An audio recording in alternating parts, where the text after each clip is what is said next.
Vamos a Brasília, o Pedro Nascimento está ao vivo com a gente. Transferência para uma penitenciária federal de Daniel Vorcaro, não é isso, Pedro? Boa tarde. Exatamente, boa tarde para você, Júnior, boa tarde também para todo mundo que está acompanhando a Itatiaia. Agora 3h34. Nesse instante, Daniel Vorcaro está sendo transferido, né? Pousou agora há pouco no aeroporto de Brasília, para onde ele será levado em instantes para o complexo penitenciário, complexo federal de segurança máxima aqui em Brasília. Vorcaro, que deixou a penitenciária 2 de Potim, que fica no interior de São Paulo, ali no final da manhã, comecinho da tarde. E aí, essa transferência foi concluída, portanto, neste instante. O avião, essa transferência está sendo feita por uma aeronave da Polícia Federal, está sendo escoltado, uma escolta forte, né, para essa transferência, e, portanto, o Daniel Vorcaro ficará nesse presídio de segurança máxima aqui em Brasília. Essa transferência, a gente lembra, Júnior, foi determinada pelo ministro do Supremo Tribunal Federal, André Mendonça, que atendeu a um pedido feito pela Polícia Federal.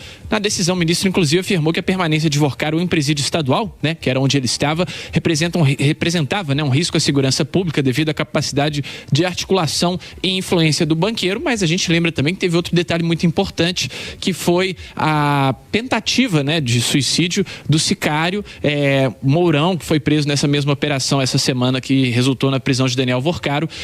Atentou contra a própria vida em uma cela da Superintendência da Polícia Federal em Belo Horizonte. Ele está no Hospital João 23. Esse caso acendeu um alerta na polícia, que fez esse pedido para transferência, portanto, de Daniel Vorcaro, que chega nesse instante aqui em Brasília, e a gente segue acompanhando todos os passos dessa história aqui na capital federal. Pedro, Júnior, eu sei que você está trabalhando muito aí, mas já que você conectou, entrou ao vivo com a gente, eu vou ter que aproveitar. Deixa eu te falar uma coisa. Como é que está o bastidor aí de Brasília? Os políticos estão com medo de uma possível delação, Pedro? Olha, Júnior, não se fala de outra coisa desde que Daniel Vorcaro foi preso, né? Porque essa é uma prisão muito diferente do que aconteceu da prisão dele em novembro do ano passado, né? Agora é a segunda vez que ele está sendo preso. Há pouquíssimas perspectivas de que ele possa ser beneficiado com uma prisão domiciliar, que ele possa, enfim, escapar dessa vez, né? Então há uma chance grande de que ele possa fazer uma delação premiada. A gente não sabe ainda se é de fato a intenção de Daniel Vorcaro, mas essa possibilidade em si já está dominando as conversas aqui em Brasília. E não só no meio político, mas também no meio jurídico, viu, Júnior? Porque agora há pouco o nosso repórter João Rosa noticiou, inclusive entrou aqui na programação, uma nota do gabinete do ministro Dias Toffoli, que a gente lembra, né? Era o antigo relator desse caso, foi transferido para o André Mendonça depois que ele aceitou ali, diante de muita pressão, a renúncia, né, dessa relatoria.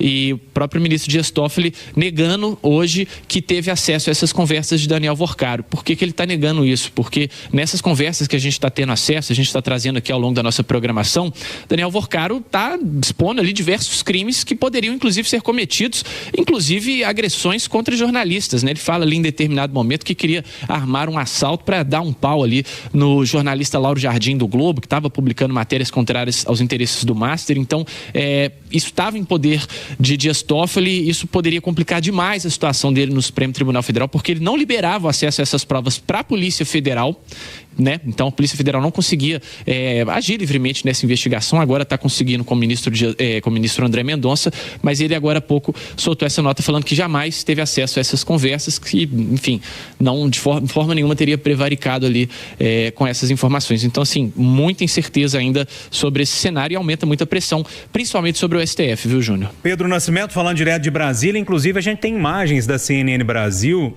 desse avião chegando agora em Brasília. Muita chuva na capital federal nesse momento. Brasília não é de chover tanto assim, mas uma chuva forte, torrencial lá em Brasília nesse momento. O avião que leva o banqueiro Vorcaro taxiando ali já para os últimos passos ali do táxi na pista, para que ele possa desembarcar e seja levado então para uma penitenciária federal. É bom sempre lembrar, para quem não estava acompanhando o programa desde o início, foi um pedido da Polícia Federal para que ele fosse transferido para lá, por causa da influência dele, então a possibilidade de fazer alguma movimentação ali que possa atrapalhar as investigações, e também da questão física dele, da integridade física dele também. Por isso essa transferência para uma penitenciária federal lá em Brasília. Então você acompanha inclusive com imagens da CNN Brasil nesse momento. O avião acaba de estacionar ali, de taxiar, e o Vorcaro deve descer a qualquer momento.